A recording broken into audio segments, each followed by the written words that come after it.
Wag! Wag! Huwag ka lalapit! Maawa ka! Wag! Huwag mo akong sasaktan, nakikiusap ako! Patawarin mo ako, huwag mo akong papatayin! Tay! Tay, gising! Tay! Naku, paano ba to? Ano naman kaya napapanaginipan ni tatay? Tay! Tay, gumising po kayo! Wag! Lumayo ka! Lumayo ka sa akin! Wag! Tay! Humihingal na napabalikwas ng bangon ang may 56 na taong gulang na si Mang Berto. Butil-butil at malamig ang pawis ng magising ito. Sunod-sunod ang paglunok na parang merong kinatatakutan. Kasunod ang paglinga sa paligid at pag-ikot ng mga mata nito na may parang hinahanap. Hindi napapansin ang dalagang nakatayo sa gilid ng katre nito, habang titig na titig sa kulay puting usa na katabi ni Desa. Bumagsik ang anyo nito na parang kay Laura ibinabaling ang galit nito. Kumuha ito ng unan at binato sa walang kaalam-alam na alagang usa ni Desa. Tay! Bakit niyo naman po binato ng unan si Laura? Panaginip lang naman po nangyari sa inyo kanina eh.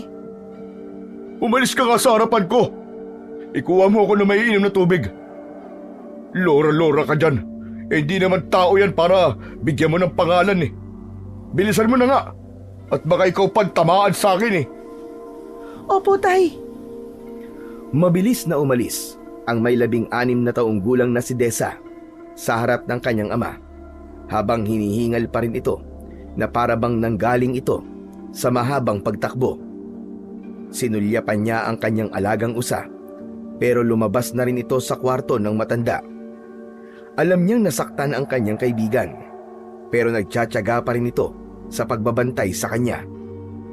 5 taong gulang pa lang siya noon nang ibigay ito sa kanya ng kaibigang matanda na si Lola Perla. Sa tagal ng kanilang pagsasama ni Laura, ay alam na niya ang ibig sabihin ng bawat galaw nito at nakakausap niya ito sa pamamagitan ng pagtitig sa mga mata ng isa't isa. Itinuring niyang parang kapatid ang puting usa, kahit madalas itong sinasaktan ng kanyang ama. Madalas siyang ipagtanggol ni Laura kapag pinaparusahan siya ng kanyang ama kapag nagkakamali siya. Alam ni Laura ang lahat ng hirap niya, dahil ito ang madalas niyang kinakausap kapag hindi niya na kayang intindihin si Mang Berto. Naiintindihan niya kung ano ang pinaguhugutan ng galit ni Mang Berto. Simula nang magkaisip siya, lumpo na ito at hindi makalakad. Palagi nitong sinasabing kasalanan niya, kaya simula rin ng araw na yon, pakiramdam niya kailangan niya itong pagsilbihan para makabayad siya sa kung anumang pagkakasalang nagawa niya sa kanyang ama. Pasensya ka na, Laura, ha? Pati ikaw eh. Palaging napapagbuntungan ng galit ni tatay. Sus, wala yon. Basta para sa'yo, hindi ako masasaktan. Alam mo kasi, Laura, nasasaktan din ako eh kapag nakikita kong sinasaktan ka niya. Uy, ano ka ba? Huwag kang ganyan. Hindi bagay sa'yo. Malakas tayo eh. Teka, ang baso, puno na ng tubig. Awas na oh. Napalayo si Desa sa lamesa nang kamuntika na siyang mabasa mula sa umaawas na tubig. Hindi niya maiwasang hindi malungkot sa tuwing mainit ang ulo ng kanyang ama. Matagal na rin niyang naririnig ang pagmamakaawa nito sa panaginip. Naging palaisipan tuloy sa kanya kung sino nga ba ang kinatatakutan nito. Lalo na nang magsimulang kumalat ang balita tungkol sa mga natatagpo ang biktima ng masasamang tao sa Kakahuyan. Lahat ng mga nagiging biktima ay edad 50 pataas. Ang mas nakakatakot sa mga nagiging dahilan ng kanilang kamatayan ay natatagpuan silang walang mga mata at putol ang dila na nakalagay sa loob ng mismo nilang bibig. Sa pulsuhan naman ay makikita ang 2 butas na parang nanggaling sa talim ng matulis na bagay. Walang makapagsabi kung ano nga ba ang nangyari sa mga biktima dahil palaging asong gubat ang nakikita nilang kumakagat sa mga biktima. Palibhasa ay liblib at malayo sa bayan, kaya marami ang namamatay na naipapalibing na lamang nang hindi nakakamit ang hustisya. Kaya hanggang ngayon, wala pa rin silang nalalaman tungkol sa misteryosong pagpatay sa baryo ng Dulo. Dalhin mo na kaya yung tubig sa ama mo kaysa nakatulala ka pa riyan. Oo nga pala, no? Hintayin mo ko rito, Laura. Huwag kang papasok sa kwarto niya at baka masaktan ka na naman ng ama ko. Oo na, sige na. Kumilos ka na. Malaki ang hakbang ng mga paa ni Dessa habang papalapit sa silid ng kanyang ama. Pero sa pintuan pa lang ay tumama na sa kanyang muka ang unan na ibinato nito. Sa pagbagsak ng unan sa saig ay kasamang bumagsak ang hawak niyang baso. Kumalat ang tubig, pati na ang bubog na ang ilan pa ay tumama sa kanyang paa. Bumaon ang basag na bubog sa kanyang laman. Ramdam na ramdam niya ang mahapding paa na sugatan. Napapangiwi ang muka at naluluwa siyang napatingin sa kanyang ama. Tay, bakit naman po? Lintik ka! Nagtatanong ka pa kung bakit? Bakit ang tagal-tagal mo kumuha ng tubig? Pasensya na po, Tay. Pasensya. Ikuha mo ulit ako ng tubig at lilisin mo yung nagkalat na bubog sa sahig.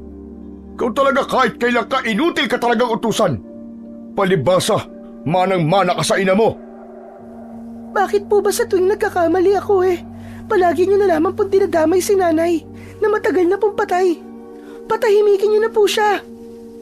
Ikaw ang patatahimikin ko kapag hindi ka pa umalis sa harapan ko. Buwisit na to.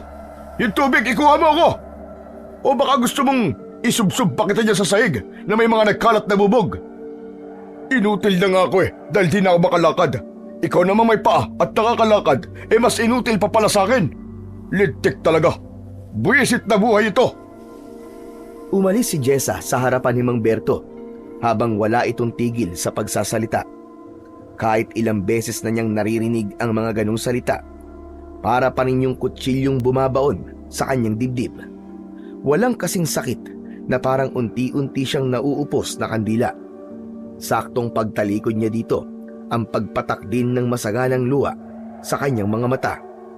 Paika-ika na naglalakad papunta sa kusina para ikuha ng tubig ang kanyang ama. Hala, Dessa! Ano nangyari? Bakit may dugo ang paa mo? Saka na tayo mag-usap, ha? Ipapasok ko lang itong tubig sa kwarto ni tatay. Nilampasan niya ang alagang usa para pumasok sa loob ng silid ng ama. Pinunasan na muna niya ang kanyang luha sa kanyang mga mata bago siya pumasok sa loob. Wala siyang imik na ibinigay dito ang isang basong tubig. Saka bumalik sa pagkakahiga si Mang Berto at tumingin sa labas ng bintana. Isang malalim na buntong hininga ang pinakawalan ni Dessa bago siya yumuko para linisan ang sahig at inipon ang mga nagkalat na bubog. Pagkatapos ay lumabas na siya ng kwarto ng kanyang ama. Sumalubong kagad sa kanya ang alaga niyang usa at mabilis nitong dinilaan ang dugo sa kanyang paa. Hindi niya alam kung ano ba ang meron sa alaga niyang usa dahil sa tuwing nasusugatan siya ay ganito rin ang ginagawa nito at mabilis siyang gumagaling. Saka ito titingin sa kanya habang nagpapapungay ng mga mata. Salamat, Laura, ha? Siguro kung wala ka matagal na akong sumuko. Siyempre naman. Sanggang dikit tayo, di ba? Sabi ko nga sa sarili ko, grabe ang mga pinagdaanan mo. Kaya pinapangako ko, walang iwanan hanggang sa huli. Hanggang sa huli ng buhay ko, magkasama tayo. Sus, ayoko na mga ganyang usapan. Ano ka ba naman, Laura? Hindi ka mamamatay, no? Dito ka lang sa tabi ko. Tara na nga, pupuntahan pa natin si Lola Perla. Naku, Dessa! Huwag ka na palang pumunta sa matandang yun. Pati ako pinagsasanay niya mga aso. Makamala pa ako na mababangis na hayop sa gubat. Bakit mo naman nasabi yun? Ayaw mo ba matuto makipaglaban para ipagtanggol ang sarili mo laban sa mga asong gubat? Saka nangako ka, hindi ba? Walang iwanan hanggang sa huli. Hindi ka ba masayang halos lahat ng mababangis na hayop sa gubat natatakot sa'yo? Sa naman hindi sila natatakot sa akin. Sa'yo sila natatakot. Ang husay-husay mo kasi gumamit ng pana. Magsasalita pa sana si Desa nang biglang sumigaw si Mang Berto. Naiingayan ito sa boses ni Desa at higit sa lahat, ayaw nitong maririnig na nakikipag-usap siya sa isang usa. Mukha kasi siyang nasisiraan ng ulo kapag kinakausap niya si Laura dahil hindi naman nila naririnig ang boses ng kanyang kaibigan. Siya lang ang nakakaintindi o nakakarinig dito. Kaya kapag may ibang nakakakita sa kanila, hindi niya kinakausap si Laura. At dahil masama na naman ang loob niya, kailangan niyang gumala. Mangangaso siya kasama ang matandang si Lola Perla. Nakatira si Lola Perla sa gitna ng kagubatan. Isa itong albularyang antingera na madalas dinadayo pa ng mga taong may malulubhang karamdaman para lang magpagamot sa matanda. Halos kalahating oras din nilang nilakad ang daan papunta sa bahay ng matanda. Hindi siya nagpaalam sa kanyang ama dahil alam naman niya na hindi rin siya nito papayagan. Mag-uuwi na lang siya ng paborito nitong baboy ramo para hindi siya mapagalitan. Pagdating niya sa bahay ni Lola Perla, nakita niya itong nakaupo sa balkonahe habang pinagmamasdan ang mga tanim na halamang gamot sa malawak nitong bakuran. Lola, kanina pa ba kayo naghihintay? Hindi naman. Mamaya pa naman tayo aalis, hindi ba? Kapag malapit ng magdilim. Teka, nasan si Laura? Heto po, nagtatago po sa likod ko. Siya naman bakit mo ako itinuro sa matandang yan? Sigurado ako na pagbubuhatin na naman ako niyan na mabibigat niyong palaso. Saka, bakit ba niya ako hinahanap? Aba malay ko, sa kanya mo itanong, hindi ba't naririnig ka rin naman niya? Hindi bali na nga lang. Ayoko pa naman sa mga tamad na usa. Baka hindi ako makapagpigil Mailuto ko pa yan. Lola naman talaga bang iluluto niyo maganda at malusog kong katawan? Ang pangit kaya ng lasa ko. Napilitang lumabas sa pinagtataguan ang kaibigang usa ni Desa at mabilis na lumapit sa matanda. Napapahagik-gik naman ng tawa si Lola Perla habang hinahaplos ang likod ni Laura. Naupo ito sa tabi ng matanda, kaya naman lumapit na rin si Desa sa matanda at naupo sa tabi nito. Isa munang buntong hininga ang pinakawalan ng may 67 taong gulang na si Lola Perla bago nagsalita habang hindi inaalis ang tingin sa bakuran nito. Sandali lang. Amoy dugo ka, Desa, ha? Sinaktan ka na naman ba ng walang hiyabong ama? Ops! Hindi ako nagsumbong sa kanya, Desa, ha? Talagang naaamoy niya ang dugo sa paa mo. Matanda na ako. At kahit hindi kayo magsabi sa akin, alam na alam ko na may nangyari na naman sa'yo. At kapag pumupunta ka rito, alam kong masama na naman ang loob mo kay Berto. Ay, nako. Talagang hindi na siya magbabago. Lola, bakit ganun po si tatay? Kapag nakikita niya po ako, palagi po siyang galit sa akin at nakabulyaw. Ginising ko lang naman po siya kanina Napapadalas na po kasi mga panaginip niya. Hindi ko po maintindihan, Lola. Huwag mo na lamang pansinin ang iyong ama. Intindihin mo na lamang siya. Siguro nasusura na rin siya sa buhay niya. Kaya siya nagkakaganon. Pero hanggang kailan, Lola? Palagi na lang po niya akong sinasaktan, katulad na lang po ngayon. Palagi ko naman po siyang iniintindi dahil po sa kapansanan niya. Ano po ba ang totoong nangyari? At nagkaganon siya, Lola? Nagkamali kami noon sa isang tao. Pinaratakan namin ng kung ano-ano. Lumaban, gumanti sa amin. At sa sobrang galit ng biktima, hindi sinasadyang tinamaan ng palo ng kahoy ang tuhod ni Berto. Kaya't simula noon, hindi na siya nakalakad pa. Isang pagkakamaling pilit naming itinatama. Pero huli na ang lahat Hindi pa ito tamang panahon para malaman mo tungkol sa nangyari sa kanya. Ang mahalaga ngayon, buhay ka. Kahit papano nakagawa kami ng kabutihan sa kabila ng nagawa naming kasalanan. Ganyan din po, Lola, ang naririnig ko kay tatay.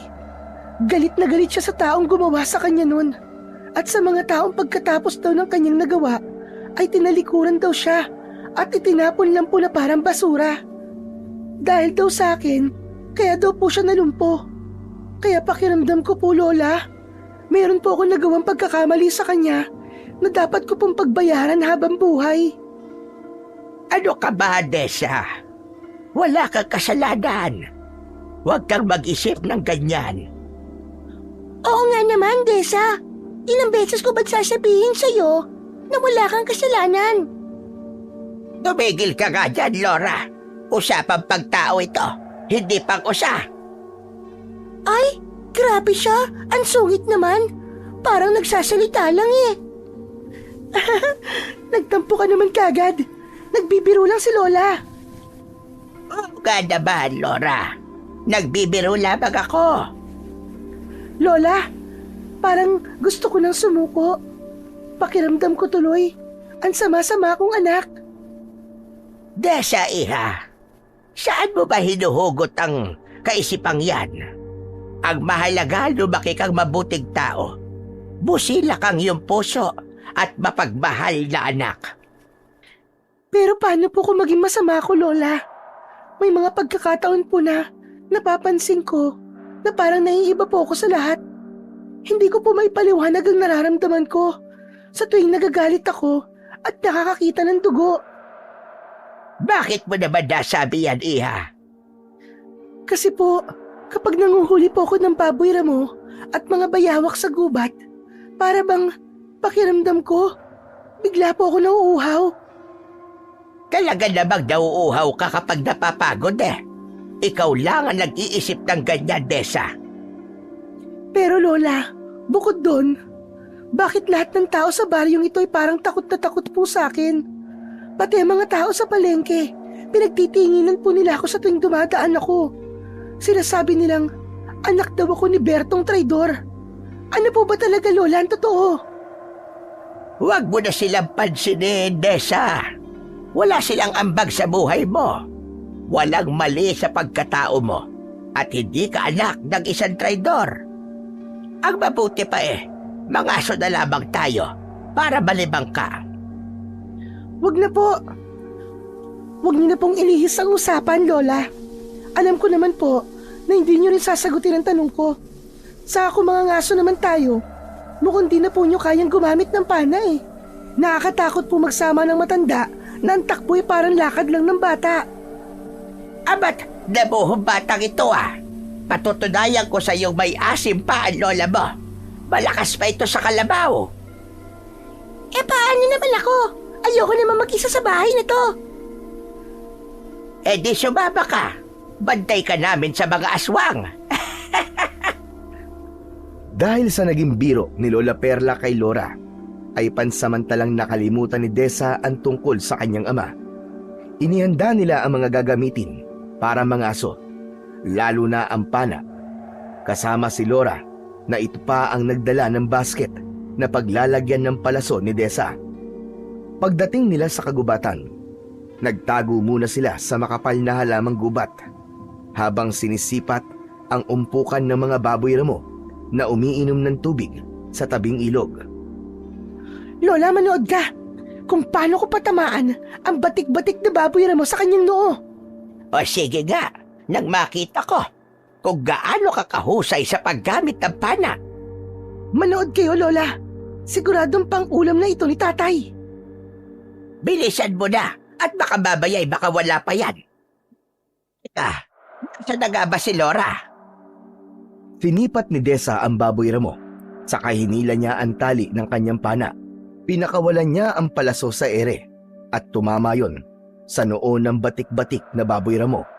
Napatalon sa tuwa ang kadarating pa lang na si Laura. Si Lola Perla naman ay napapapalakpak pa nang makita nitong bumagsak ang baboy ramo. Lalapitan sana nila ito nang bigla silang makarinig ng iyakan ng mga tao sa kanilang likuran. Isang grupo yon ng mga kalalakihan na tinatahak ang daan papunta sa bahay ni Lola Perla. Lola, panigurado masamang balita na naman ang dala ng mga yan sa inyo. Tessa, tingnan mo. May taong nakahiga sa dala nilang kawayan. Sa palagay ko, may bago na namang nabiktima ang asong gubat. Nagsimula na naman ang kalbaryo sa baryong ito. Hindi ordinaryong asong gubat ang pumapatay sa mga tao. Nangyari na ito noon at muling nauulit ngayon.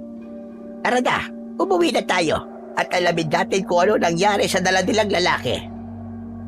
Malalaki ang hakbang na nilapitan ni Desa ang baboy ramo sa tabing ilog para buhatin ito. Pagkatapos ay sumunod siya sa dalawa. Habang dala niya ang katawan ng baboy, umaagos ang dugo nito sa kanyang balikat. Biglang sumakit ang kanyang tiyan. Naramdaman niya ang uhaw na parang nagugutom siya sa amoy ng dugo. Kasunod ang pagbaliktad ng kanyang sikmura. Akma na sana siyang mapapasuka nang biglang lumapit sa kanya si Lola Perla at may hinubad itong suot na singsing. Pagkatapos ay isinuot sa kanyang daliri sa kaliwa niyang kamay. Parang nagdahilan na biglang nawala ang masama niyang pakiramdam. Nagtatakaman ay naramdaman na lang niya ang pagpisil ng matanda sa balikat niya bago nila ipinagpatuloy ang paglalakad. Habang naglalakad sila at tinatahak ang daan pauwi, biglang nagsalita si Desa. Lola, bakit ang bait-bait niyo po sa akin? Kahit hindi niyo naman po ako tunay na apo. Saka, para saan po tong singsing na isinuot niyo sa akin? Doon ko na lamang sa bahay ipapaliwanag. Saka kahit hindi naman kita kadugo, hindi ibig sabihin nun na hindi na kita pwedeng ituring na apo. Ikaw naman, Laura, sige na. Sundan mo na mga taong yon. Mauna ka na maglakad. Hay nako, palagi naman eh. Iiling-iling na napatawa si Desa sa sinabing yun ni Laura. Nagpatiuna sa paglalakad ang alagang usa ni Desa, habang pagewang-gewang ang likod na parang inaasar pa si Lola Perla. Nakangiti naman na hinampas ni Lola Perla ng hawak nitong palaso ang puwet ng usa. Kaya't napatakbo ito ng mabilis habang maliksing nagpalipat-lipat ng pagtago sa bawat punong madadaanan nito. Habang tumatagal naman, Lola, alam kong mahal niyo po ko. Si Tatay Berto po ba? Anak po ba talaga niya ako? Hay nako, bata ka. Ba't ba napunta ang usapan dyan? Saan mo ba nakukuha ang mga tanong na yan? Wala po. Bigla na lang pong pumasok sa isip ko. Malupit po kasi si Tatay sa akin eh. Samantalang kayo, na hindi ko naman po kadugo, ay napakabait po sa akin at mahal na mahal ako.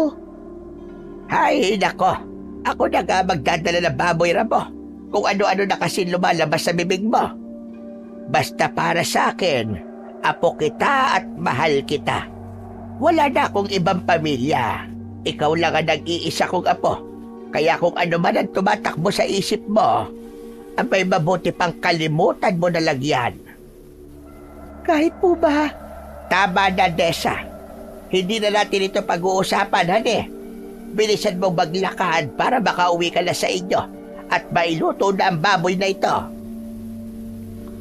Pagdating nila sa bahay ng matanda, ay naroroon na nga ang mga tao. Nakaupo naman si Laura sa harap ng nakahigang lalaki na may taklob ng kulay puting kumot sa katawan. Umiiyak ang isang matandang babae habang walang tigil sa pagpunas ng mga luha sa pisngi. Nilapitan ni Desa ang babae at sinulyapan niya ang bangkay ng isang lalaki. Halos manlaki ang kanyang mga mata nang makita ang itsura nito. Butas ang mga mata, nakabuka ang bibig na merong putol na dila sa loob. At dahil sa kalunos-lunos na sinapit ng biktima, hindi niya na ito matagalang tignan. Ilang beses na siyang nakakita ng ganong mga itsura ng pagkamatay, pero talagang tumataas pa rin ang balahibo niya sa katawan. Abay, ano pa nga ba magagawa ko sa namatay mong asawa, Adela?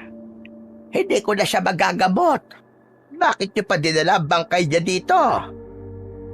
Muling napahagulgol ng iyak ang matandang babae. Ikinuwento nito ang nangyari sa asawa. Kumakain daw sila ng agahan nang bigla raw pumasok ang asong gubat. Kulay itim raw na may puting balahibo sa noo.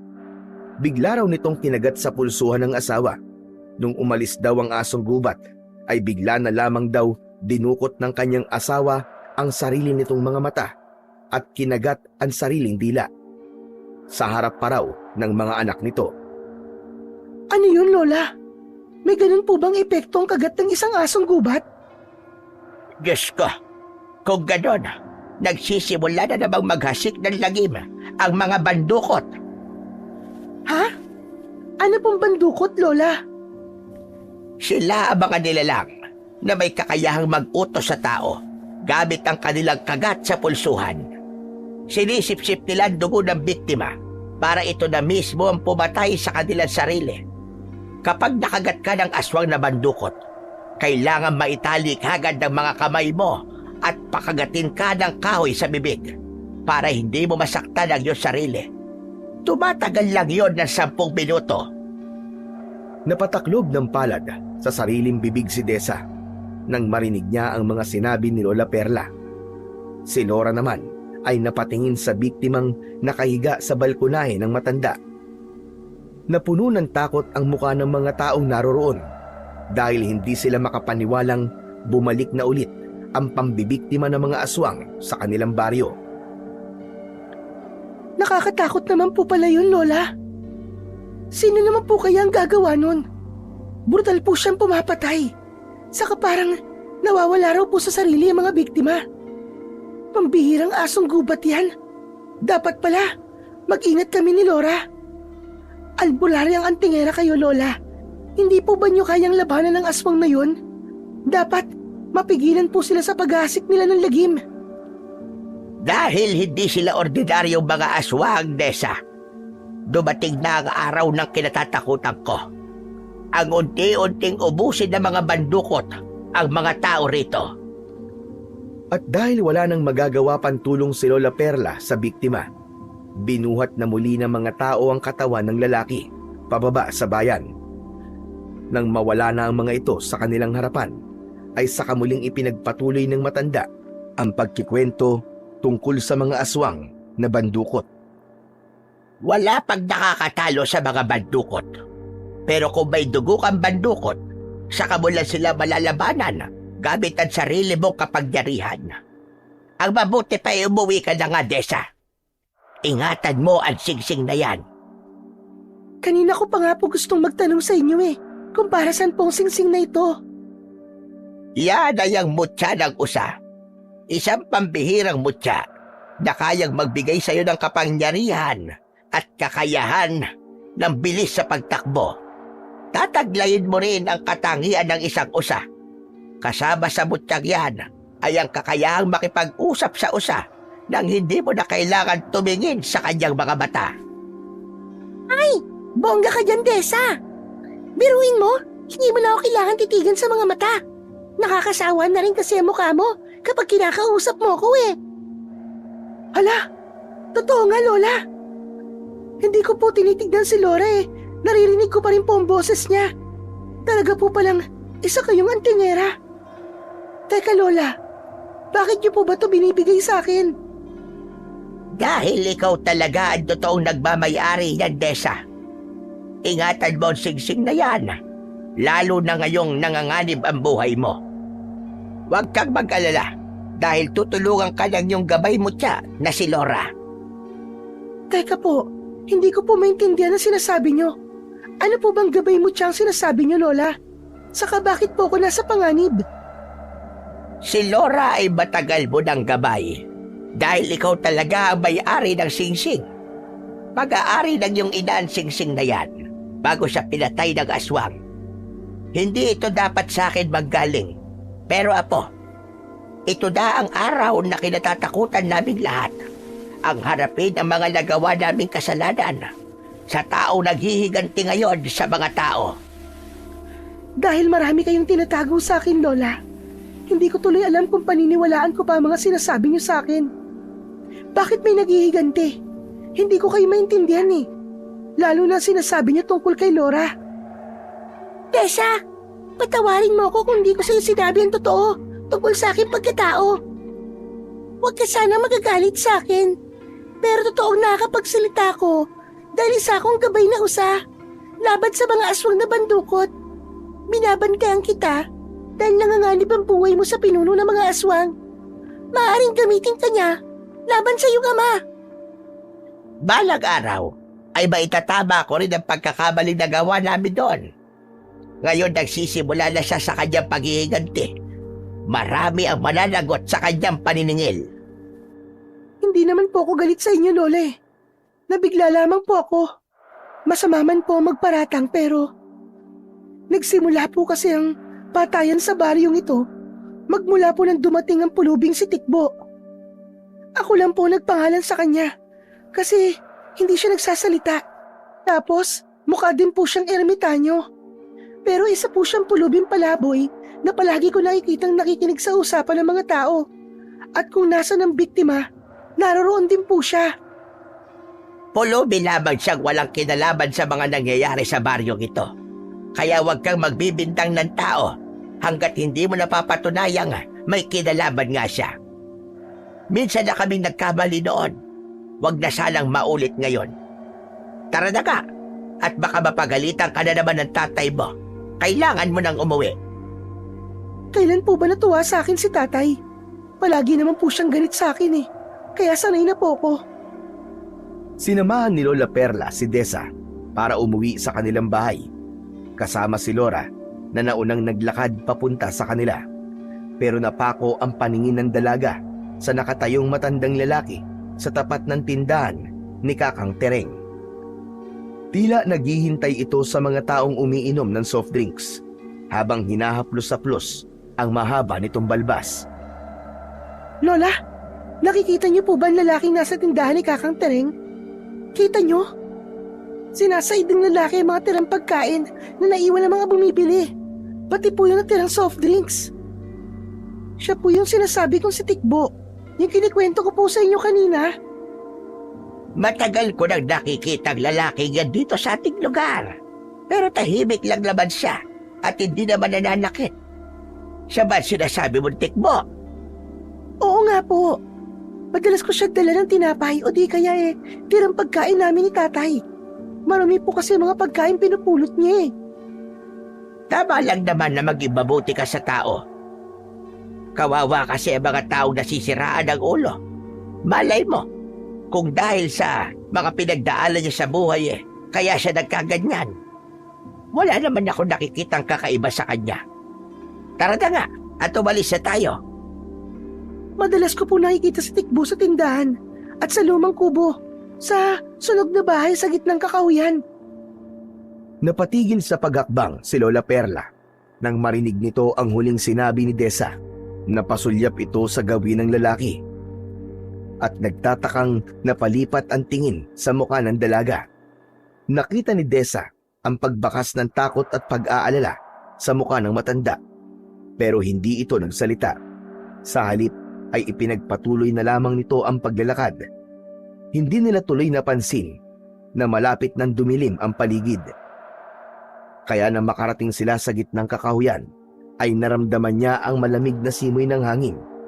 Parang ang gaan ng kanyang pakiramdam. Nagsimula yun nang mapasa kamay niya ang singsing ng matanda. Maya-maya pa ay nakita niyang tumatakbong pabalik sa kanilang kinaroroonan ang alaga niyang usa na si Lora. Bilisan niyo! Bilisan niyo! Magtago kayo! Bakit? Ano nangyayari, Lora? Dalihan niyo! Dito tayo, dali! Magtago tayo! Teka, ano ba nangyayari, Lora? Halos kagatin ni Lora ang damit ni na Lola Perla at Desa para lamang makapagtago sa makapal na halaman. Ilang sandali ang lumipas ay bigla silang nakarinig ng mga huni ng mga ibong na bulabog sa pagkakahapon sa sanga ng mga punong kahoy. Kasunod ang paglitaw ng isang lalaking matangkad na may nakataklob na pulang tela sa buong katawan. Sa likod nito ay ang mga asong ligaw na mapupula ang mga mata. Nagpalinga-linga ang lalaki sa paligid. Nakakatakot ang anyo nito, nakahawig ng isang taong lobo. Mahaba ang mga pangil at mahaba rin ang dila. Ganon din ang matutulis nitong mga kuko na parang kasing talas ng tari ng manok. Napasinghap sa pag-aalala si Desa. Nang direkta itong tumingin sa kanilang pinagtataguan, doon niya rin nalaman na malakas ang pakiramdam ng nilalang na yon. Lola, nakita niya tayo. Aba, hindi maaari ito. Naputol ang mga sasabihin sana ni Lola Perla kay Desa nang biglang umihip ang malakas na hangin. Umaalingasaw ang mabahong amoy ng nabubulok na laman ng hayop.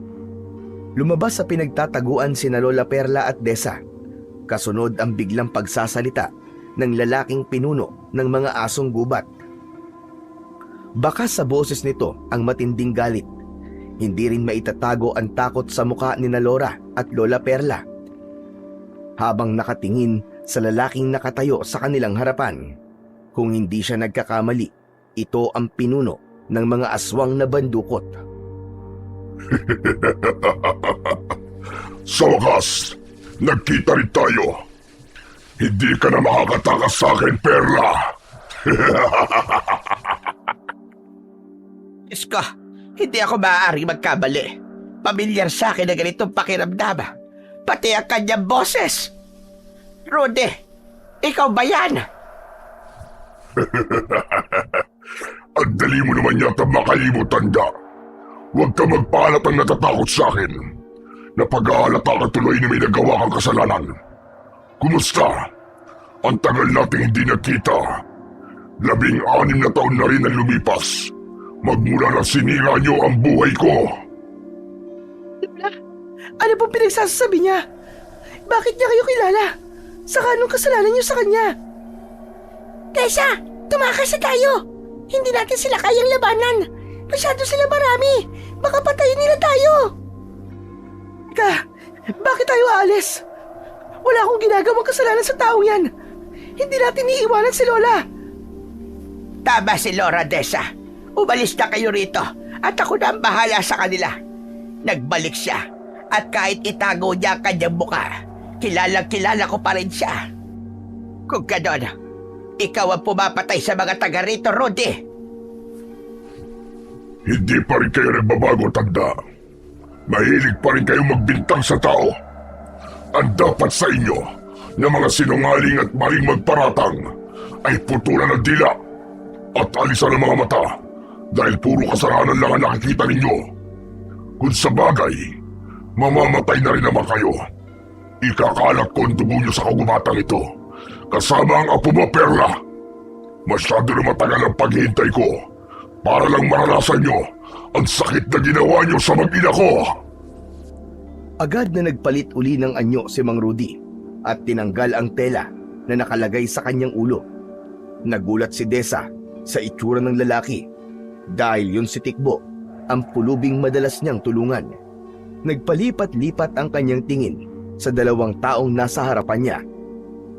Lola, siya po si Tikbo. Hindi siya si Mang Rudy. Nagkakamali po kayo. Mabait po siya. Hindi siya mabait, Tessa. Kalaban siya. Balak niyang patayin si Lola Perla. Mag-iingat ka sa kanya.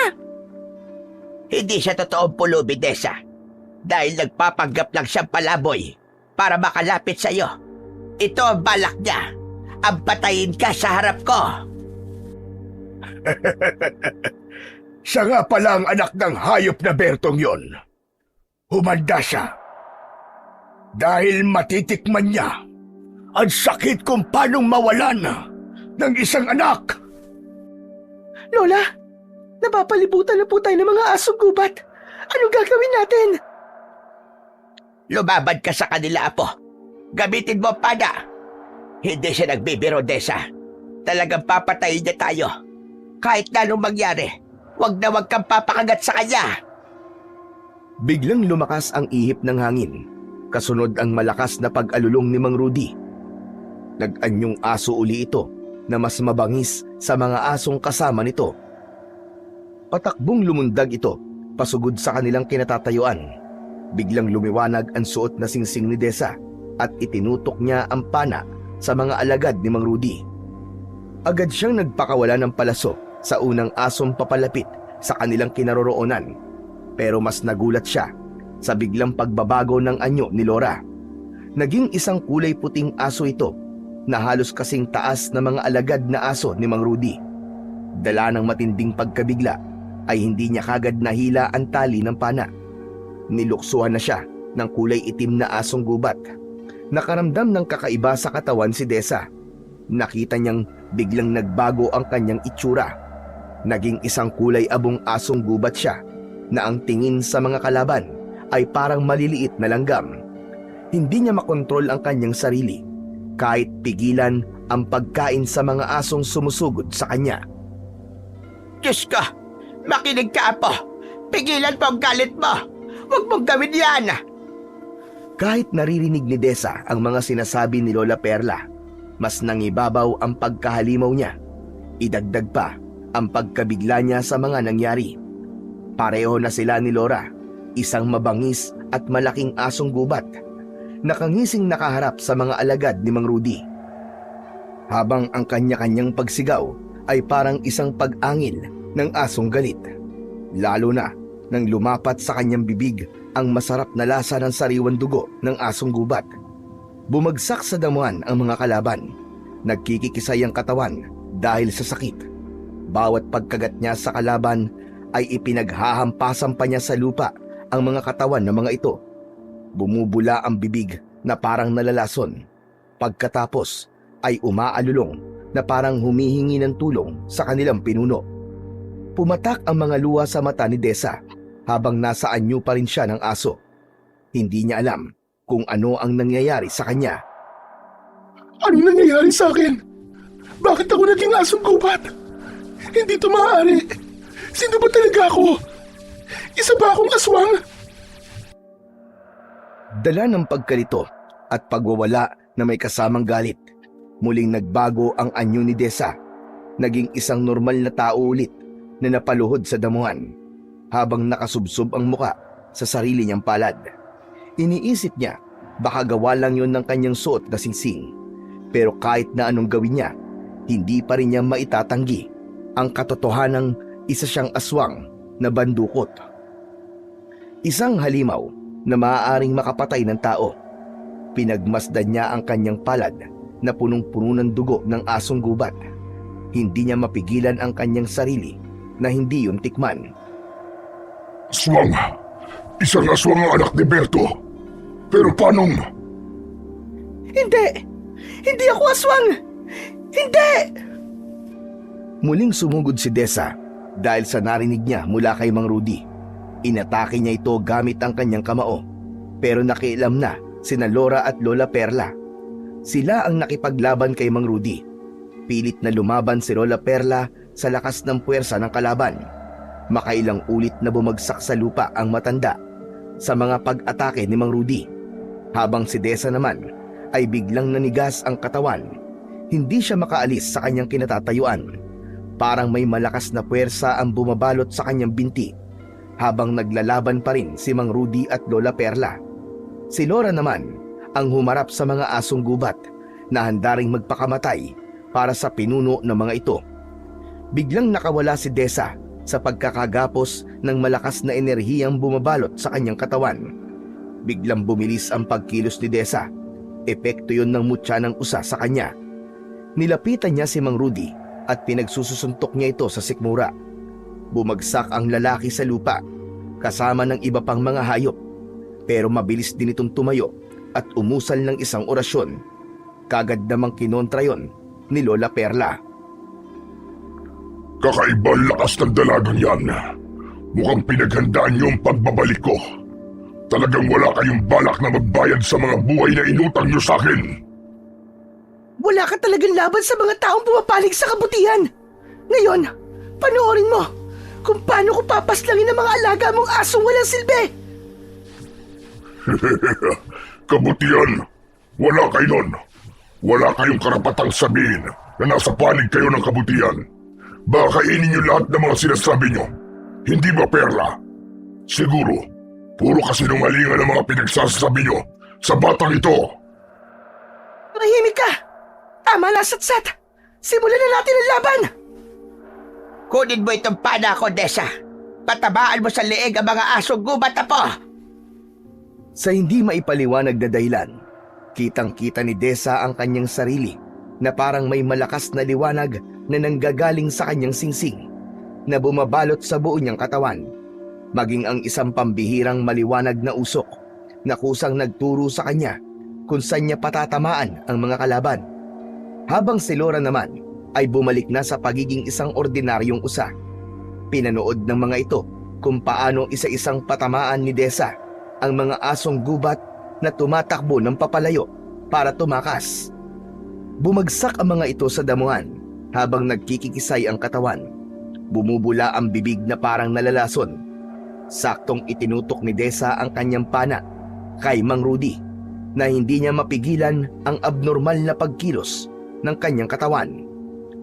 Paninigas ng kanyang binti at parang may kung anong malakas na puwersa na pumipigil sa kanyang kamay. Kung malakas ka o may dugo ang aswang, wala kang magagawa sa bagsik ng orasyon ko. Ngayon, hindi mo na mapipigilan ang iyong sarili na hindi itutok ang hawak mong pana sa lola mo. Lola! Hindi ko po mapigilan ang mga kamay ko! Laura! Tulungan mo ako! Umikit ka, Desa! Huwag kang tumingin sa mga mata niya! Isa sa mga kapangyarihan ng mga aswang ay ang pagkontrol sa kalaban sa pamamagitan ng pagtitig sa kanilang mga mata. Lumaban ka! Pumikit ka, Desa! Pero iba ang naramdaman ni Desa ng mga oras na yon. Habang nakapikit siya, merong kung anong malakas na puwersang gumapang sa kanyang buong katawan, kasabay ng malakas na liwanag mula sa singsing. Nakawala siya sa enerhiya ng kalaban at nagawa niya itong panain. Kaya lang, nasalo ni Mang Rudy ang palaso, natatama sana sa mukha nito. Kasabay ng paghakbang ni Mang Rudy, ang mabilis na paglapit nito sa kinaroroonan ni Desa. Nahawakan na kagad nito ang kanyang leeg. Umangat ang paa ni Desa sa lupa habang hawak niya ang kamay ni Mang Rudy. Hindi ko alam kung anong ginawa mo't nagawa mo't labanan ng aking kapangyarihan. Pero lalaban ka pa rin ba sa akin kapag nalaman mong pinatay ng ama mo ang aking pamilya? Ang kapal ng mukha niyong humarap sa akin. Itiwan mo ang apo ko, hayop ka! Wala siyang kasalanan, Rudy! Huwag mo siya patayin! Wala rin kasalanan sa inyong asawa ko at aking anak. Pero anong ginawa niyo? Pinatay niyo sila. Walang kapatawaran na nagawa niyo sa akin. Buhay ang kinuha niyo, kaya buhay din ang dapat na maging kabayaran. Lola! Akawalan mo siya! Ako na lamang ang saktan mo! Halos kapusin na sa paghinga si Desa habang nangihina ang kanyang katawan. Lahat sila ay nagulat nang biglang luksuhin ni Laura ang braso ni Mang Rudy. Kinagat nito ang balat ng lalaki, kaya't nabitiwan nito ang leeg ni Desa. Habol ang hiningang bumagsak ang dalaga sa damuhan. Binalingan naman ni Mang Rudy ang alagang usa ni Desa. Kinagat nito sa leeg si Laura. Laura! Bumagsak sa damuhan ang sugatang si Laura. Bigla ring nakaramdam ng panghihina si Desa dahil ito ang kanyang gabay mutya. Mararamdaman din niya ang sakit na mararanasan ni Laura. Bumagsak sila sa lupa habang hawak nila ang kanilang leeg. Nabigla si Lola Perla sa mga nangyari kaya't hindi kagad ito nakagalaw sa kanyang kinatatayuan.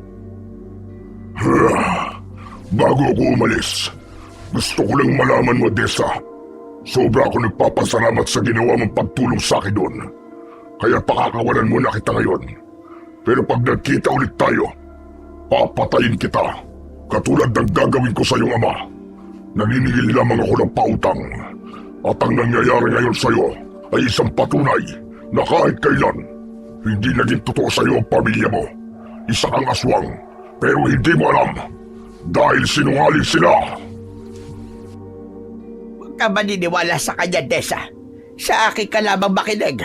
Gusto lang niyang guluhin ang isipan mo. Guluhin? Kayo ang gulo sa pananahimik ko noon. Kayo ang lumason sa isip ng sarili niyong apo. Kayo ang tunay na masasama. Alam niyo nangyari doon. Pero anong ginawa niyo? Ibinintang niyo ang lahat sa akin. Hindi pa tayo tapos. Babalik ako at sa muli nating pagkikita, bangkay na ninyong tatlo ang huling masisilayan sa baryong ito. Laura! Laura, ayos ka lang ba? Pilit na bumangon si Desa para lapitan ang nakahigang usa. Napaluhod siya sa tabi nito at niyakap ng mahigpit. Hindi niya pinansin si Lola Perla. Galit na galit siya sa mga ito dahil inilihim nila ang tungkol sa kanyang pagkatao. Pero mas mahalagang malaman niya na hindi namatay ang kaisa-isa niyang kaibigan. Desa, apo, tumingin ka sa akin. Hindi yun totoo. Maniwala ka. Wala kaming inililihim sa'yo. Huwag niyo po muna akong kausapin. Makinig ka naman, apo. Tumigil kayo! Napaatras ng hakbang si Lola Perla nang makita nito ang biglang pagpula ng mga mata ni Desa. Humaba ang mga pangil ng dalaga at nanginginig ang katawan. Hindi niya halos makontrol ang kanyang galit na parang muli siyang magiging isang asong gubat. Pumikit siya para hindi niya makita ang matanda. Kung hindi niya mapipigilan ang kanyang nararamdaman, baka kung ano lang ang magawa niya kay Lola Perla. Naramdaman ni Desa ang mga yabag ng paa ni Mang Rudy paalis sa lugar na yon. Naiwan si Lola Perla na halatang natakot sa nakitang itsura ni Desa. Muli niyang iminulat ang kanyang mga mata at sinulyapan niya ang nakahigang si Laura. Wala itong malay pero nasisigurado niyang buhay pa ito bago niya muling tinignan si Lola Perla. Kahit nung una pa lang na hindi na maganda ang pagtrato sa akin ni tatay. Alam kong may dahilan yon. Gusto ko pong malaman, Lola. Sino po ba talaga ang taong yun? Paano niyo may papaliwanag ang mga nangyari sa akin kanina? Hindi ako normal na tao. Isa akong aswang na matagal ko nang napapansin sa sarili ko. At kanina, nang bigla akong nakaramdam ng kakaiba sa akin, Sikmura. Bigla niyo pong isinuot sa daliri ko ang singsing. Isa lang ang ibig sabihin nun, Lola. Matagal niyo nang alam na isa akong halimaw. Dahil madalas niyong ginagawa yon kapag nakakaramdam ako ng kakaiba sa sarili ko. Sino ba talaga ako? Si Berto, ang dapat na tanungin mo sa bagay na yan. Wala naman akong karapatan na pangunahan ang desisyon ng ama mo. Patawarin mo ko, apo. Pero hindi ka masama. Kahit isa kang aswang, hindi ka katulad nila na kumakain ng laman ng tao at umiinom ng dugo. Isa ka nila lang na napapabilang sa mataas na lahi ng taong lobo. Hindi mo kailangan maging katulad nila, Desa. Si Mang Rudy po ba ang dahilan kung bakit nalumpo si tatay? Ano ang mga nagawa niyong kasalanan sa kanya? At gano'n na lamang ang galit niya sa inyo? At bakit pati ako ay dinadamay niya? Kung may kasalanan ako kay tatay para pahirapan niya ako ng ganito, may kasalanan din ako kay Mang Rudy. Anong klaseng nilalang ba ako? At halos lahat na lang ay nagagawan ko ng kasalanan ng hindi ko alam. Alam niyo po ba kung ano nararamdaman ko ngayon? Parang gusto ko kayong patayin, lalong-lalo na si tatay. Desa, apo, galit ka lang kaya mo nasasabi yan. Hanggat hindi niyo sinasabi sa akin kung bakit nangyayari ito, hindi ko kayo maiintindihan. Napakarami niyong tinatago sa akin, kaya parang ang hirap niyong paniwalaan. Desa, teka sandali lang, huwag kang umalis. Saan ka pupunta? Desa! Pupuntahan ko si tatay. Mag-uusap kami. Baka masaktan ka lang niya, Desa. Wala na akong pakialam. Hindi ko kailangan ng pag-aalala niyo. Wala akong kasalanan, apo. Ginawa ko ang tama at ang makabubuti para sa iyo. Siguro ay panahon na nga para malaman mo buong katotohanan. Hindi na hinintay ni Desa ang iba pang sasabihin ni Lola Perla sa kanya. Mabilis na siyang tumakbo papalayo sa lugar na yon. Iniwan niya si Laura dahil alam niyang gagamutin ito ng matanda. Saka na lamang niya aalamin kung paanong nangyaring naging isang asong gubat si Laura. Habang tumatakbo ay panay din ang patak ng kanyang luha mula sa kanyang mga mata. Pagdating niya sa tapat ng kanilang kubo ay nakita niyang pilit na inaabot ni Berto ang baso sa ibabaw ng lamesa. Nakadapa ito sa sahig na gawa sa kawayan habang nanginginig ang tuhod na pilit tumatayo. Pero sa huli, muli lang itong babagsak sa sahig at magmumura dahil sa galit. Nang mapalingon ito sa gawin niya, biglang tumalim ang tingin nito. Anong tinatayo-tayo mo dyan? Pinagtatawanan mo ba ako, ha? Anong totoong nangyari sa inyo noon? Bakit kayo nalumpo? Abat ang lintik na to, ha? Ang lakas ng loob mo magtanong, ha? Bakit hindi niyo sagutin ang tanong ko? Paano ako naging aswang? Oo, totoong isa kang aswang. May magbabago ba? Ako pa rin ang ama mo. Sino si Mang Rudy? Anong ginawa niyo sa kanya? Dahil sa mga narinig, ang kanina pang inaabot na baso ni Mang Rudy ay biglang nadulas sa kamay ng matanda at nahulog yun sa sahig. Para itong binuhusan ng yelo sa labis na panginginig ng mga kamay. Naging malikot ang mga mata nito ni hindi makatingin sa kanya ng diretsyo. Paano mo nakilala si Rudy? Nagkaharap kami kanina. Naglaban. At ngayon ay sugatan si Laura. Hindi niyo pa sinasagot ang tanong ko, sino si Mang Rudy? At bakit siya naghihigante? Huwag mo nang alamin kung sino siya. Siya ba ang madalas na laman ng panaginip niyo? Dahil nakagawa kayo ng kasalanan sa kanya? Paano kung sabihin ko sa'yo na siya nga ang madalas na laman ng panaginip ko? May magagawa ka ba? Lalabanan mo ba siya para bigyan ng katarungan ng mga nangyari sa akin? Alam ko na ang totoo. Huwag na kayo magkaila. Kayo nagpapatay sa pamilya niya. Kayo may kasalanan kung bakit nangyari yan sa inyo. Kaya huwag na kayo magpanggap na kayo ang biktima. Alam mo naman pala eh, bakit nagtatanong ka pa? Wala akong pakialam sa gusto mong paniwalaan. Siya ang totoong kalaban dito, hindi ako. Pero nagawa lang po niya yun dahil pinatay niyo ang pamilya niya. Dahil pamilya sila ng mga aswang. Kaya siguro bumalik na naman ang misteryosong pagpatay sa mga tao rito. Dahil naghihiganti na siya. Siya ang tunay na masama. Marami na siyang pinapatay. Pero bakit niyo ginawa yun, Tay? Nadamay ang kanyang asawa at anak. At anong gusto mong palabasin, ha, Desa? Papatayin mo rin ba ako katulad na nangyari sa pamilya niya? Siya ang paniniwalaan mo at kakampihan mo. Wala ka talagang utang na loob. Buong buhay ko, inisip kong kasalanan ko ang lahat kung bakit kayo nalumpo. Kaya pinagbayaran ko kasalanan sinasabi niyo. Kaya ba inilihim niyo rin sa akin ang totoong pagkatao ko? Na isa rin akong aswang kagaya ni Mang Rudy. Kayo ang masama, Tay. Wala kayong puso. Bakit? Sinabi ko bang mabuting tao ako? Napagsilbihan mo ako, ha? Kung sa bagay, ano bang magagawa ng isang katulad mo? Ni wala ka pang kakayaang makipaglaban eh. Nagmamalaki ka na sa akin. Wala kang laban kay Rudy. Kasi nga, wala kang kwenta. Utak aswang ka rin na walang ibang hinangad kundi ang sumipsip ng dugo ng tao.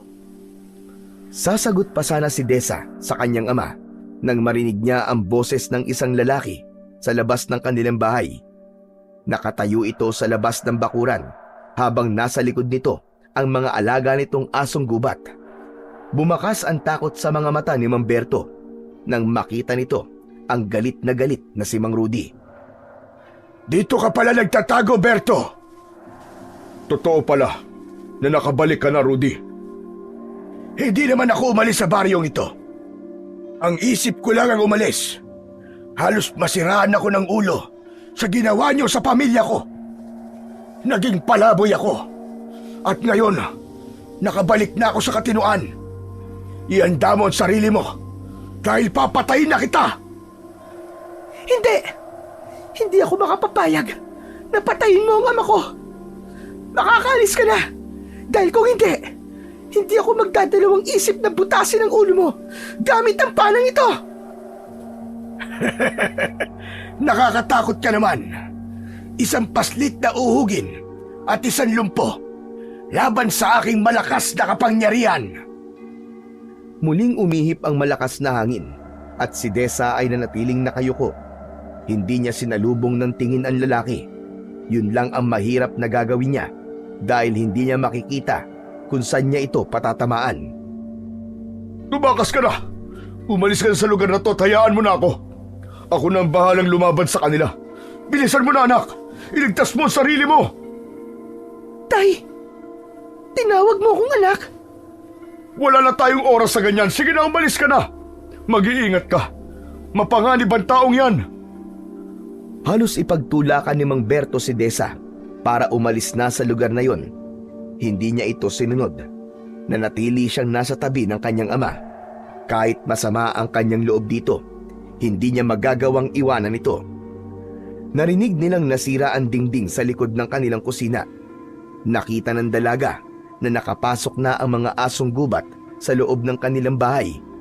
Umaangil ang mga ito habang nakangising tumutulo ang malalapot nitong mga laway.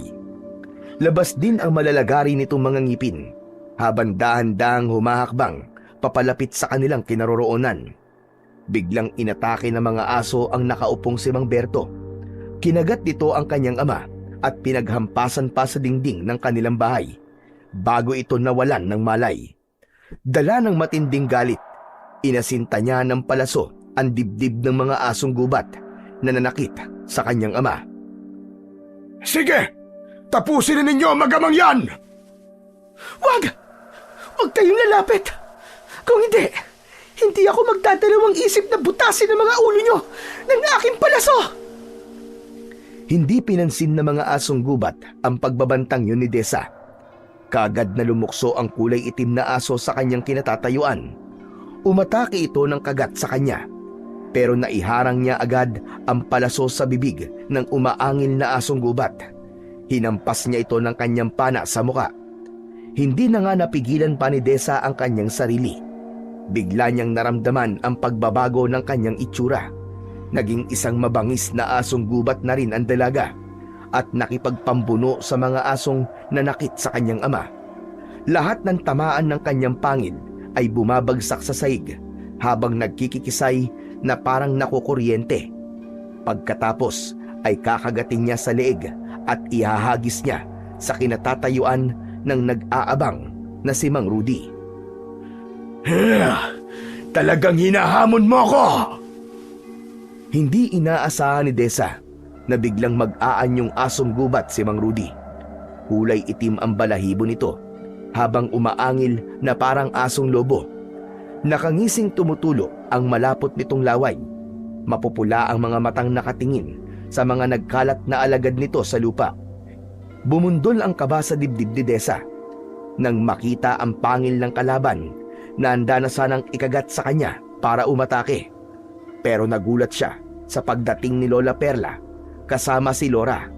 Merong benda ng tela ang leeg ng gabay niyang usa. Desa! Kami na ni Lola ang bahala rito!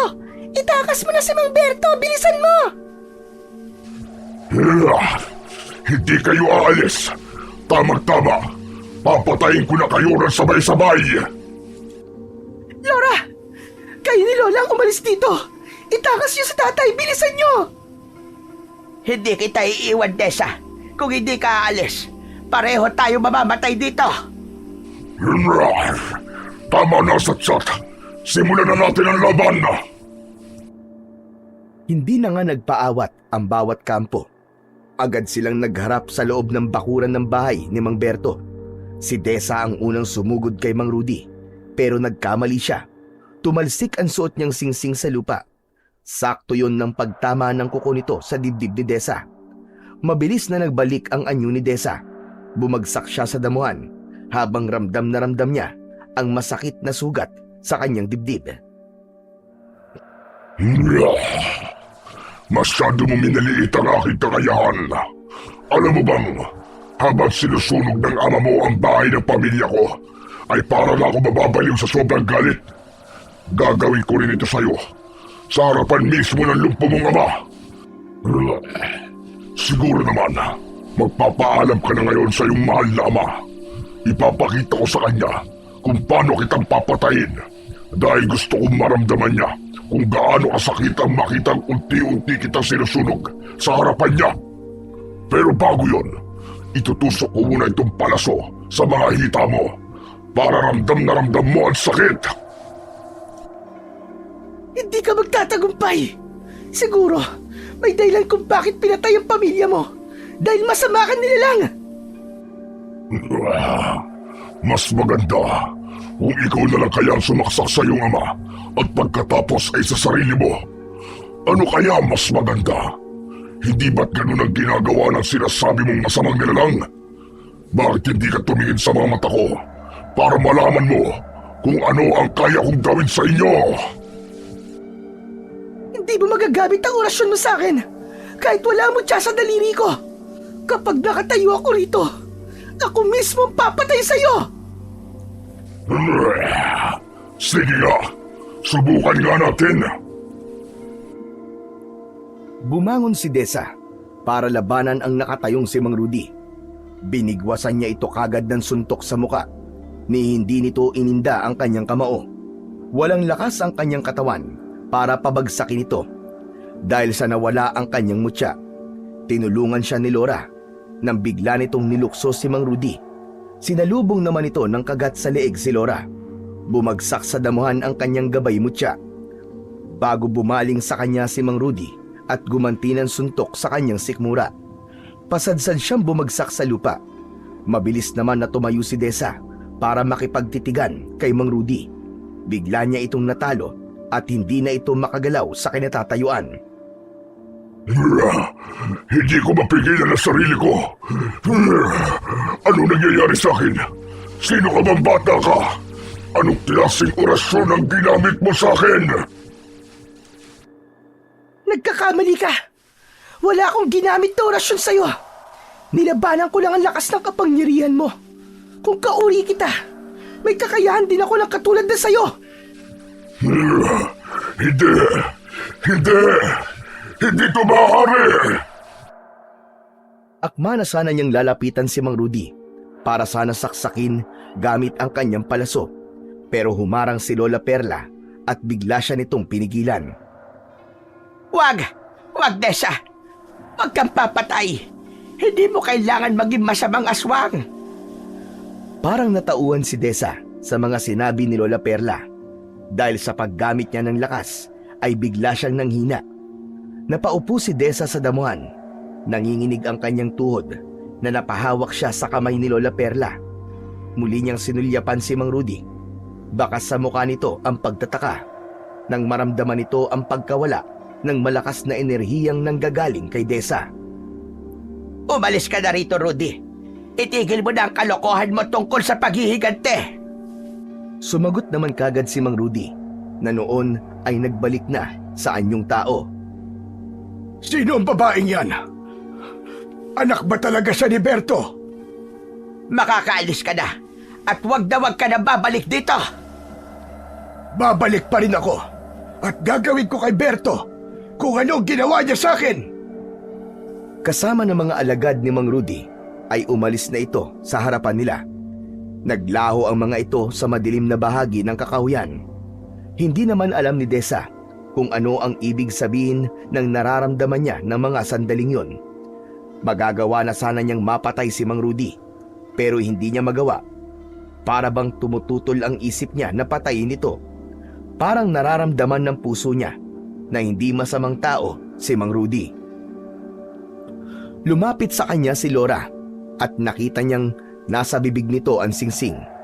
Natatandaan niyang nahulog ito sa damuhan at ngayon ay muling nakuha ng kanyang gabay mutya. Iniabot nito ang mutya ng usa sa kanya bago niya isinuot yon sa kanyang daliri. Bigla niyang naalala ang kanyang amang nawalan ng malay na nasa sahig ng kanilang bahay. Lola, si tatay po nasugatan siya sa ulo kanina. Tulungan niyo po kaming gamutin siya. Mabuti na lang at sumunod kami ni Laura kanina. Kung hindi, baka napatay mo na si Rudy. Sana, Desa, hindi na maulit ito. Huwag ka nang magpapadala sa galit mo. Bakit hindi ako magagalit, Lola? Lahat kayo ay alam ko nagsinungaling sa akin. Alam ko may hindi pa kayo sinasabi sa akin. Kaya masama pa rin ang loob ko sa inyo hanggang ngayon. Naiintindihan kita, Desa.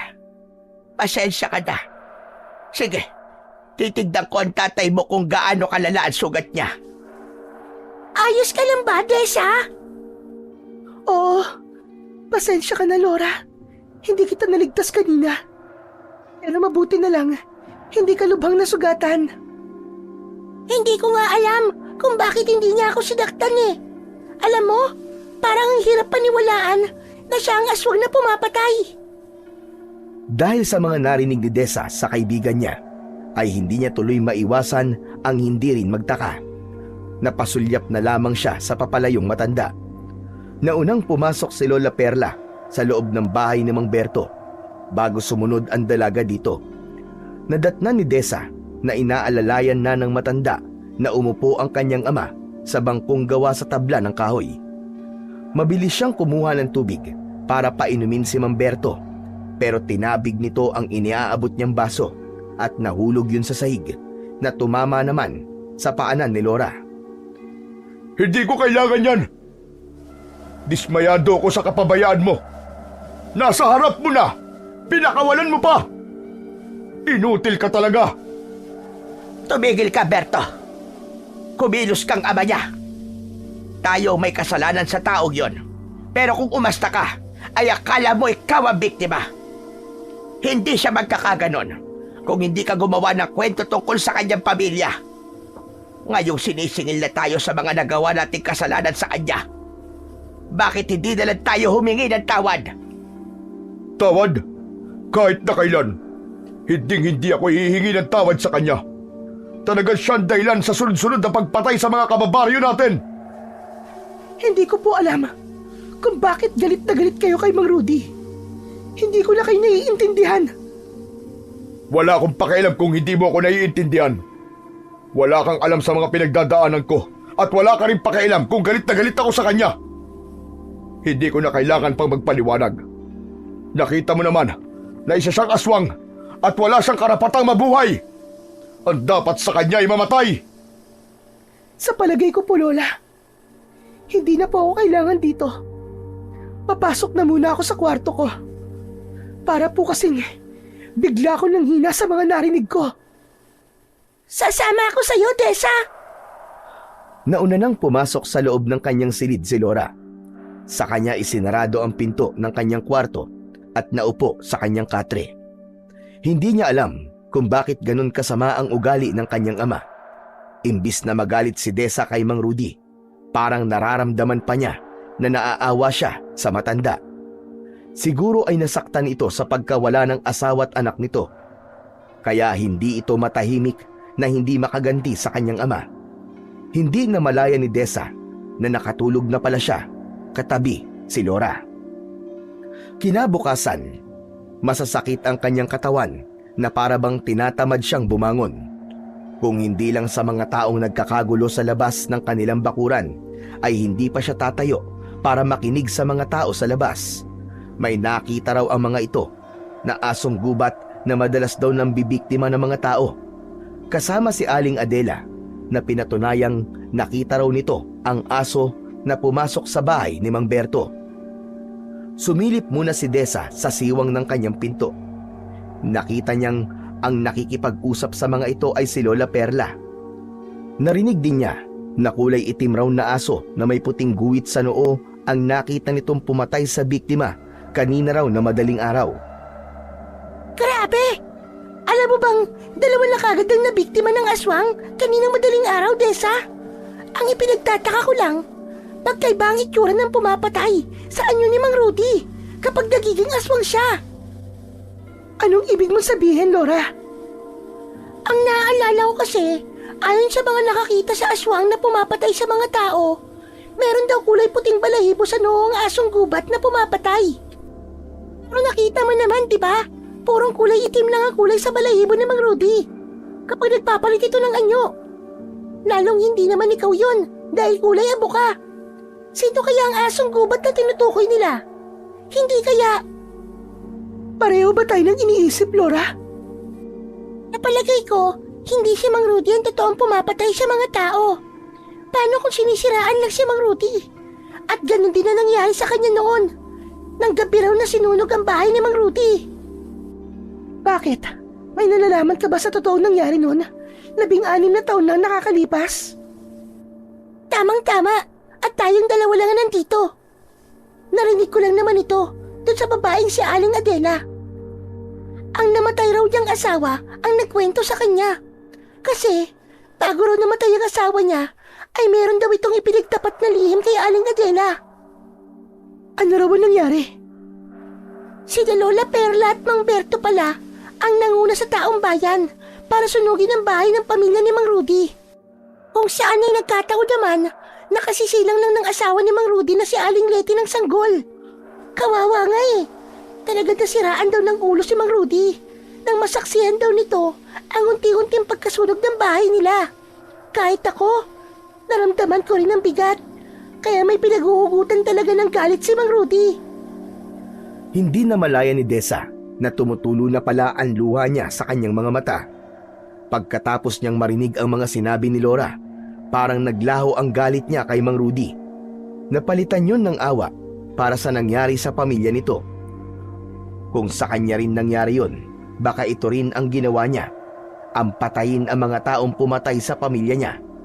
Kaya lang, lahat ng mga ebidensyang magtuturo na ito ang aswang na pumapatay sa mga kababaryo nila ay malayo sa totoong itsura ng aswang na totoong pumapatay. Tessa, hindi ko alam kung sinong papanigan ko sa kanila. Pero ang simpatya ko ay na kay Mang Rudy. Kutob ko, biktima na siya ng taong makikinabang sa lahat ng ito. Ang taong nasa likod ng mga pagpatay ay ang aswang na may malaking mapapakinabangan kapag nawala si Mang Rudy. Sinasabi mo bang may isa pang aswang na bandukot? Oo, Laura, tama ka. At yun ang aalamin natin. Itatama natin ang mga nangyari noon. Buong maghapon na hindi kinausap ni Desa ang kanyang ama. Nagkulong lang siya sa kwarto. Masamang masama pa rin ang loob niya dahil sa mga sinabi nito kagabi. Idagdag pa ang konsensya sa kanyang isip tungkol sa nalaman niya mula kay Laura. Pakiramdam niya ay isa siya sa mga naging dahilan kung bakit nawalan ng pamilya si Mang Rudy. Pagsapit ng 9:00 ng gabi, biglang naramdaman ni Desa ang pag-iinit ng kanyang singsing. Kaya't napabalikwas siya ng bangon. Sinulyapan niya si Laura na mahimbing nang natutulog sa kanyang tabi. Ginising niya ito dahil bigla niyang narinig ang malakas na kalabog sa silid ng kanyang ama. Laura! Laura, gising! Gumising ka saglit! Uminat-inat ng paa ang alaga niyang usa habang nakahiga ito. Pero napabalikwas din ito ng bangon nang mapansin nito ang lumiliwanag na singsing ni Desa, pati na ang mga balahibo sa katawan ni Laura. May aswang! Nasa paligid ng bahay ang aswang. Palatandaan ang kulay berdeng liwanag na nanggagaling sa singsing mo, Desa. Sa silid ni tatay, parang narinig kong may ingay na nanggagaling sa kwarto niya. Tara, samahan mo ko. Eka, Desa. Normal lang, di ba, na makarinig tayo ng kalabog sa loob ng kwarto ni Mamberto kasi gumagapag ito. Mainit na naman ang ulo, kaya nagwawala. Tara na, samahan mo na lang ako. Tignan natin. Maingat at magaan ang naging pagakbang ng paa ni Desa patungo sa pintuan. Hinawakan niya ang seradura ng kanyang pinto, saka dahan-dahang hinilayon pabukas. Sumilip na muna siya sa labas ng kanyang silid. Tahimik at walang tao, pero nakikita niya ang malamlam na liwanag ng buwan sa labas ng bintana ng balkonahe. Napansin niyang nakaawang ang pinto ng silid ng kanyang ama. Nilapitan niya ito habang naglalakad ng nakatingkayad. Kasunod si Laura na ginagaya siya sa pagakbang. Pagsilip niya sa silid ni Mang Rudy ay nanigas ang kanyang mga binti. Nakaawang ang kanyang bibig na hindi siya makapaniwala sa kanyang nakita. Hegrum, derum erum erum. Napataklob sa sariling bibig si Desa nang hindi napapansin ng kanyang ama na kanina pa siyang nakatayo sa likod ng pinto. Nakalimutan nitong isara ang pintuan, kaya't habang nagsasagawa ito ng ritual sa harap ng itim na ribulto at nakaluhod, malayang napagmasdan ng dalaga ang isang gawaing matagal nang itinatago sa kanya ng ama. Si Laura na halos manlaki ang mga mata ay hindi na rin nakapagsalita. Mula sa kanilang pinagtataguan, rinig na rinig ng dalaga ang paulit-ulit na pagbigkas ni Mang Berto ng isang orasyon, kasabay ng paghaplos nito ng kulay itim na langis sa buong katawan. Tessa, totoo ba itong nakikita natin? Si Mamberto, unti-unting tinutubuan ng mga balahibo sa katawan. Humahaba ang kanyang bibig at nagkakaroon siya ng buntot sa puwet. At ang kanyang tenga, tumatayo na mas mataas pa sa kanyang ulo. Diyos ko, Tessa, isang aswang. Isa ring aswang si Mamberto. Hindi na kinaya ni Desa ang eksenang nadatnan niya sa loob ng silid ni Mamberto. Ang katotohanang natuklasan ang nagpahagulgol ng iyak kay Desa. Napatakbo siya sa kanyang kwarto kasunod si Laura. Kaya bago pa man lumingon si Mamberto sa pintuan ay nakaalis na ang magkaibigan. Napasubsob sa unan si Desa habang umiiyak. Tabihin mo, Laura. Hindi totoo nakita natin. Hindi si tatay ang aswang. Magsalita ka, Laura. Magsalita ka.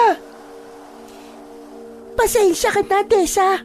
Pero sa palagay ko, matagal na tayong niloloko ni Mamberto. Isa siyang aswang. Matagal na siya nagpapanggap na lumpo.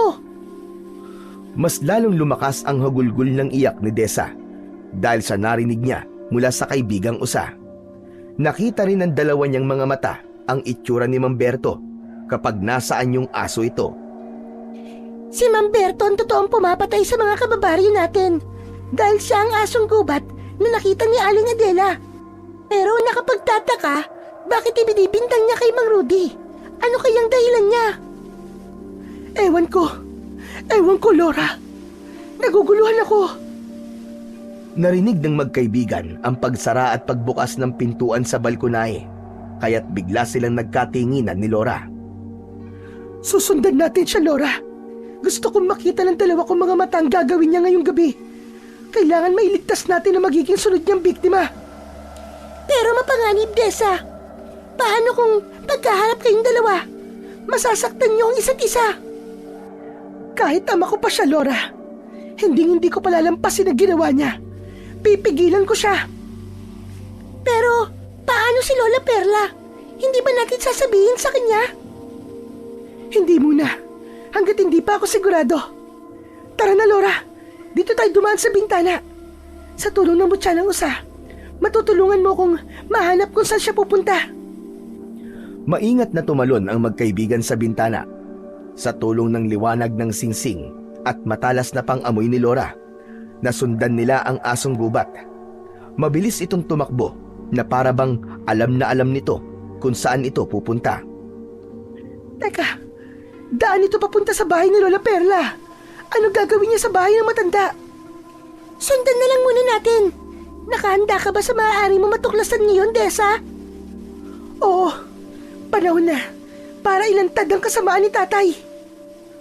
Saktong tumigil ito sa gitnang kakahuyan, kaya't nakapagtago naman sila ni Laura sa likod ng katawan ng malaking puno ng mangga. Kitang-kita niyang nagtago rin ang asong gubat sa likod ng makapal na halaman. Sinisilip nito ang mga tanod na nagroronda sa dulo ng daan, habang dala ang mga sulo. Napansin ni Desa na may isang tanod ang humiwalay sa mga kasamaan nito. Umihi ito sa gilid ng puno na malapit pa naman din sa pinagtataguan ng aswang niyang ama. Nanlaki ang kanyang mga mata nang bigla nitong inatake ng kagat sa leeg ang tanod. Nagpupumiglas ito mula sa nakasakmal na bibig ng aswang. Sa bilis ng pangyayari ay nakagat din ito ang pulsuhan ng lalaki. Sa harap nila ni Laura mismo, kitang-kita niya kung paanong dinukot ng tanod ang sarili nitong mga mata. Pagkatapos ay kinagat ang sariling dila. Bumagsak ang biktima sa damuhan. Saka naman isinubsob ng kulay itim na asong gubat ang bibig nito sa mata ng tanod. Halos masuka si Desa nang marinig niya ang tunog ng pagsipsip nito sa dugo ng biktima. Anak nang, hindi ako makapaniwala sa mga nakikita natin, Desa. Maliwanag pa ito sa sikat ng singsing mo, ah. Anong gagawin ko, Laura? Kitang-kita ng patunay na aswang ang aking ama. Walang kasalanan si Mang Rudy at tama ka. Biktima lang siya ni tatay. Akma na sanang lalabas si Desa sa kanyang pinagtataguan nang makita naman niya si Mang Rudy.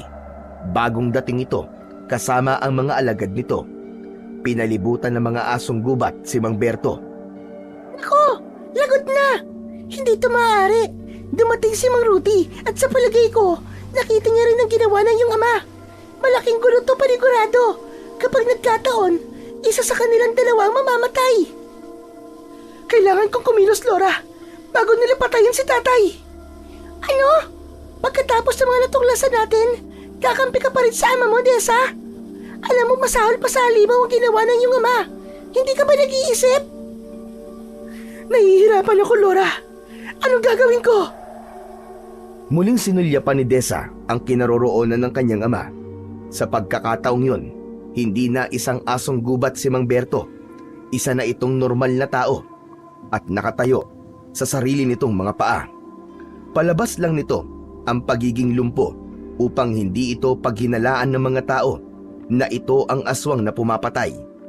Dinig na dinig niya ang palitan ng pag-uusap ng mga ito habang ang mga alagad na asong gubat ni Mang Rudy ay panay pa rin ng angil na ikinakaskas pa ang unang paa sa lupa. Wala ka na ngayong kawala sa akin.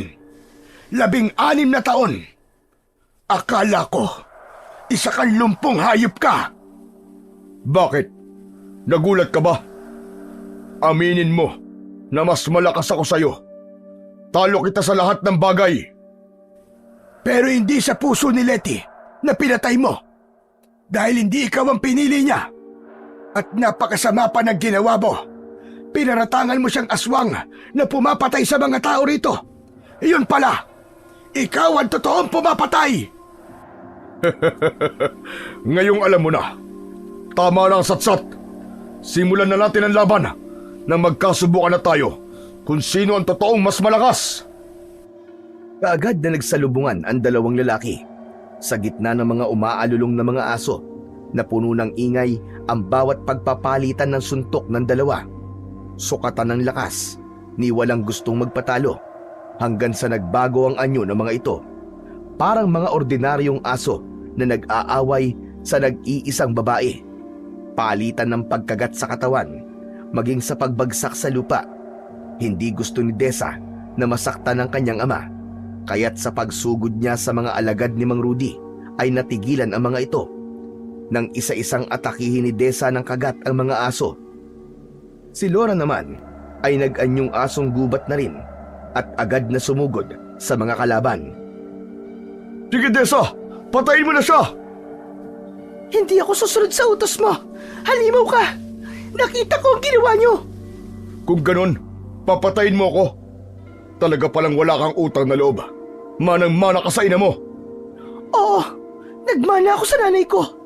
Dahil hindi ko gugustuhin na sabihin na nagmana ako sa inyo. Abat, akala mo ba hindi kita kayang patayin? Alam ko yun. Dahil matagal niyo na akong pinahihirapan. Desa! Sa likod mo! Napalingon sa likuran si Desa at nagulat siya sa malakas na pagtama ng kamao ni Mang Rudy sa mukha niya. Pasadsad siyang bumagsak sa damuhan hanggang sa paanan ni Laura. Kaya ito naman ang umatake sa dalawa. Wala kang kakampihan sa kanila, Desa! Lahat sila'y kalaban! Tumayo ka! Lumabad ka! Halos hindi makapagsalita si Mang Rudy at Mang Berto nang unti-unting nagbago ng anyo si Desa. Isang malaking kulay abo na asong gubat ang itsura ng dalaga. Idagdag pa ang nakakasilaw na liwanag mula sa singsing ni Desa. Tila napapaso na natutumba sa damuhan ang dalawa. Sinamantala naman ni Desa ang pagkakataon na yon. Tig-isang kagat sa binti ang ginawa niya sa mga ito. Namimilipit sa sakit sina Mang Rudy at Mang Berto habang umaangil. Pareho silang nakaramdam ng paninigas ng katawan at hindi makatayo sa pagkakalugmok sa damuhan dahil sa epekto ng kapangyarihan ng isang aswang na bandukot. Desa, mag-iingat ka! Igapos mo ang katawan nila! Hindi na kailangan, Laura. Dahil kapag nasaan yung aso sila, hindi nila magagawang dukutin ang kanilang mga mata at hindi nila makakain ng kanilang dila. Kaya lang, sa sandaling magbalik sila ng anyo sa pagiging tao, saka lamang magkakaroon ng epekto sa kanila ang aking kagat. Nagulat si Desa nang biglang dumating si Lola Perla. Hindi ito nagsalita. Pinatay nito gamit ng pana ang mga alagad ni Mang Rudy. Katulong niya si Lora sa pagpatay sa ibang mga asong natira. Pero malakas din ang kapangyarihan ni Mang Rudy dahil nakawala ito sa kapangyarihan ng dalaga. Tumayo si Mang Rudy bilang isang mabangis na aso para sana patayin si Mang Berto, pero humarang bigla si Desa at muli niya itong sinuntok sa muka. Bumagsak sa damuhan si Mang Rudy. Inagaw ni Desa ang hawak na pana ni Lola Perla para itutok niya yon sa muka ng aswang na bandukot. Ito na ang katapusan mo! Lalong-lalo ka na, Tay! Wala akong kinalaman sa naging away niyong dalawa. Pero ako nagdusa! Desa po, ibaba mo ang pana! Baka mabitiwan mo ang tali! Kapag may hawak ng pana ay nagtataglay na mutya ng usa, mapapatay mo siya kahit isang beses lang na mapatamaan mo siya ng palaso! Wala akong pakialam! Ang dapat sa kanila ay mamatay! Akma na sanang bibitiwan ni Desa ang tali ng pana nang biglang sumigaw si Lola Perla at humarang ito sa harapan ni Mang Rudy. Huwag, Desa, huwag! Huwag mo siyang papatayin dahil siya ang ama mo! Huwag mong patayin si Rudy! Ama mo siya, Apo! Anak ka niya!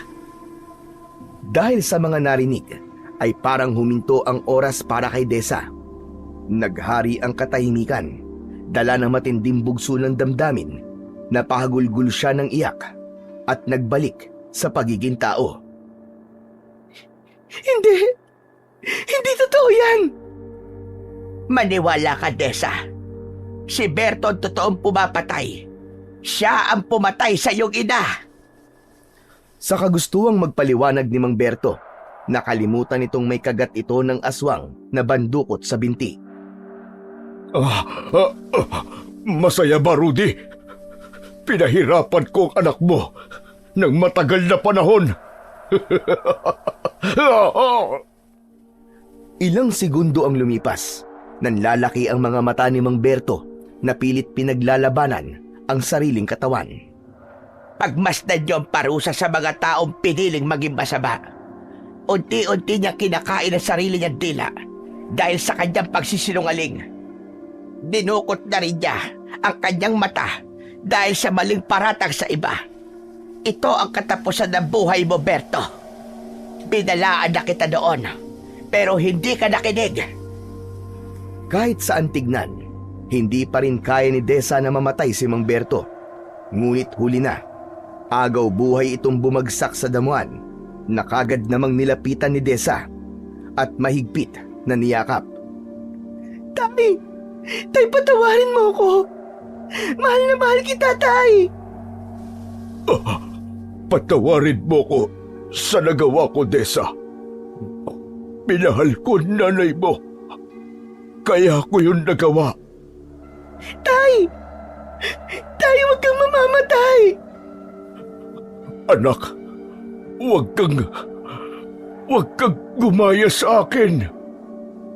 Tuluyan nang napahagulgol ng iyak si Desa nang bumagsak ang kamay nito sa damuhan. Maya-maya pa ay napansin niyang lumapit si Lora sa kanya. Kinuha nito ang mutya ng usa at isinuot sa daliri ng nakahigang asong gubat na si Mang Rudy. Sa isang iglap ay nag-anyong tao ito at nawala ang kagat nito sa binti. Si Rudy ang totoong nagmamay-ari sa mutya. At dahil anak ka niya, bago ito napunta kay Leti, ikaw talaga, Desa, ang tagapagmana ng mutya ng usa. Kayo po ang totoong tatay ko, Mang Rudy. Oo, anak. Anak ko. Diyos ko. Muntik pa kitang mapatay. Hindi ko alam na buhay ang anak ko. Diyos ko, patawarin niyo ako. Maraming salamat po. Patawarin niyo ako sa mga nagawa ko. Ito lang ang nagawa kong kabutihan sa inyong dalawa. Tuluyan nang nagyakap ang mag-ama habang hindi makapaniwalang muling nabuo ang kanilang pamilya. Si Lora ay biglang naging usa. Lumapit ito kay Lola Perla Habang umiiyak, punong-puno ng saya ang muka ng matanda. Pagkatapos ay pinagmasdan nila ang mga nagkalat na dugo sa lupa ng mga aswang na bandukot bago nilisan ang lugar na yon ng magkakasama. Muling nagkasama ang mag-ama.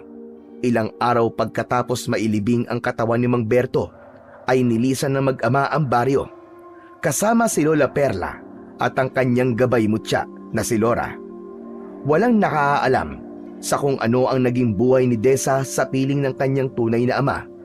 Pero hanggang sa kasalukuyan, kilala si Desa bilang isang pinakahuling aswang na bandukot na nabuhay sa liblib na baryo ng Dulo. Taglay ang kapangyarihan ng mutya ng usa.